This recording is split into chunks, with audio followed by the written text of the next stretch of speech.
ভালোবাসলে ভালোবাসার মানুষের জন্য কী না করা যায়। ভালোবাসার মানুষের জন্য সব কিছুই করা সম্ভব। যেমন দেখুন এই ফরাক তার স্ত্রীকে ভালোবাসার জন্য, তাকে বাঁচানোর জন্য, তাকে প্রোটেক্ট করার জন্য কত রকম ছদ্মবেশ, কত রকম মিথ্যে কথা সব কিছুই বলতে পারে।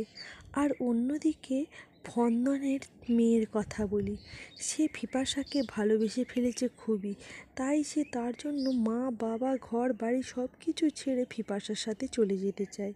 মনের কথা সিরিয়ালের আজকের পর্বটিতে ফরাক নিজেই যায় থানাতে এবং সেখানে মুখ চাপা দিয়ে যায়। পুলিশ সাহেবও যখন জিজ্ঞাসা করে যে আপনি কে, তখনই মুখ থেকে তার চাদরটাকে সরায়। তারপরেই তাকে দেখে অবাক হয়ে যায় পুলিশ, কিছুটা অবাক আর কিছুটা জানাও বোধহয় তাদের থাকে। বলে বসুন বসুন। তারপর ফরাক তো দিব্যি লাঠি ছাড়াই হাঁটা চলা করে পুলিশের কাছে যেয়ে বসে। পুলিশ তাকে ডাইরেক্ট জিজ্ঞাসা করে যে আপনার এই ছদ্মবেশ কেন?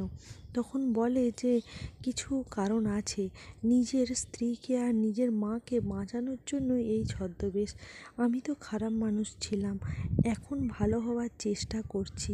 তবে পুলিশ যখন জিজ্ঞাসা করে তাহলে আপনি কি বাঁচিয়েছেন আপনার স্ত্রীকে, তখন বলে এইটা তো আপনাদের কাজ, আপনারা ইনভেস্টিগেশন করে বের করবেন।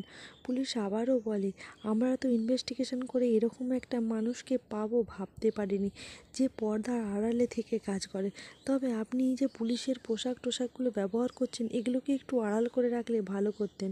তখনই জিজ্ঞাসা করে কেন, পুলিশের পোশাকের কথা কি আমার স্ত্রী আপনাদেরকে বলেছে? পুলিশ অফিসার বলে হ্যাঁ বলেছে।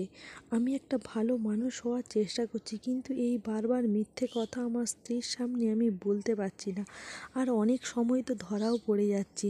পুলিশ অফিসার বলে আপনি কি এখন এই রকম অবস্থা সেটা আপনার স্ত্রী জানে যে আপনার কিচ্ছু হয়নি, আপনি স্বাভাবিক?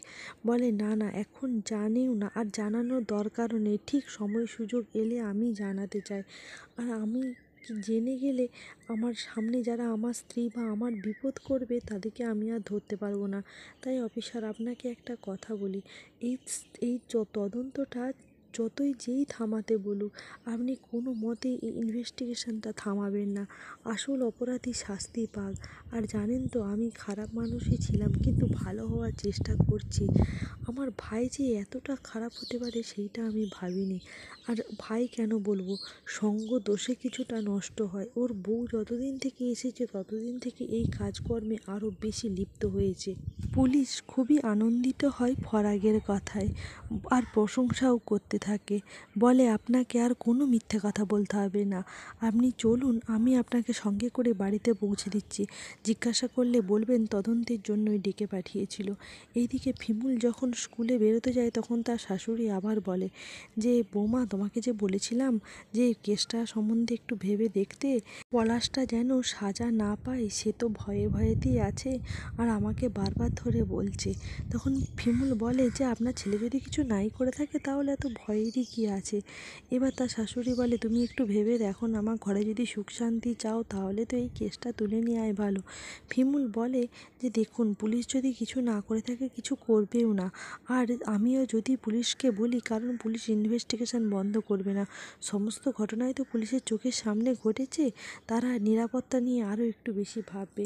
এইদিকে পলাশ বলে যে তুমি যদি চাও তাহলে কেসটা পুলিশরা তুলে নিতে পারে, তোমাকে যে একবার থানাতে বলতে হবে, একটা লিখিত অভিযোগ দিতে হবে যে আমরা কোনো কিছুর জন্য আমার দেওরকে দায়ী করছি না বা সে আমাকে মারতে চায়নি।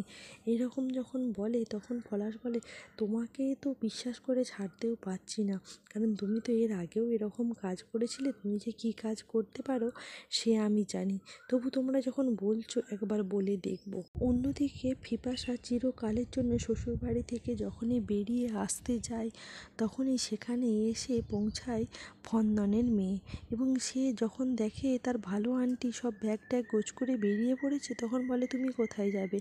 সবাইকে কাটিয়ে কথা বলে কাটিয়ে দিতে পারলেও তাকে আর কোনো মতেই বোঝাতে পারে না। সে ব্যাগ, জামা কাপড়ের জায়গা, হাতের হ্যান্ডব্যাগ সব কিছু কেড়ে নিতে থাকে। বলে তুমি আমাকে ভালোবাসো না, ভালোবাসলে কেউ চলে যেতে পারে?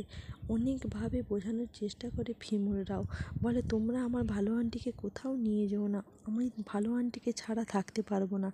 এদিকে যখন আবার বলে তোমার মা আছে, বাবা আছে, স্কুল আছে, ঠাম্মি আছে, সবাইকে তুমি নিয়ে থাকবে, বলে না, আমি কাউকে নিয়ে থাকবো না, আমার কারোর দরকার নেই, আমি শুধু ভালো আন্টির কাছেই থাকবো, ভালো আন্টি যেখানে যাবে আমি সেখানেই যাব, ভালো আন্টি যেটা বাড়ি সেটা আমারও বাড়ি।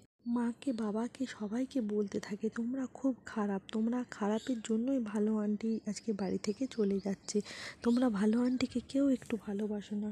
কিন্তু কোনো মতেই ফেপাসা তার ছোট অবুঝ মনকে বুঝিয়ে উঠতে পারে না যে এখানে থাকা তার পক্ষে সম্ভব নয়। বাচ্চা মেয়েটি বলে যে তুমি যদি চলে যাও ভালো আন্টি, তাহলে আমি খাবও না, তোমার সাথে আর কোনো দিন কথা বলবো না, তোমার সাথে আজ থেকে আমার আড়ি।